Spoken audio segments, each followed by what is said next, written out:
sana. Ni kuku ambao wanataga mayai mengi, lakini pia ni kuku kuwalea vizuri, wana miili mikubwa, kwa hiyo pia wanauzika kama kuku wa nyama.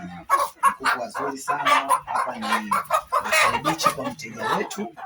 Hapa ni Bahari kwa mteja wetu ambaye tulimletea kuku wa Malawi, lakini pia tulimuuzia vifaa ambavyo ni hii ndoo ya kulia chakula na hii ndoo ya maji ya kunywa kwa kuku. Kama unavyoona ni ndoo ambazo tunatengeneza sisi wenyewe ofisini pale. Kama unavyoona tumeweka logo zetu.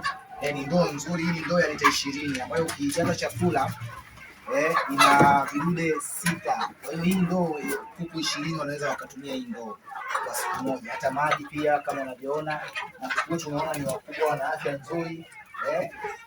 Angalia kuku, unaona kuku ni wazuri, wana afya nzuri. Hawa kuku wana miezi 5 kasoro, yani hata miezi 6 hawajafika, lakini ni wakubwa kama unavyoona. Kuku wazuri sana. Kama unahitaji kuku kama hawa wa Malawi, sisi tunaweza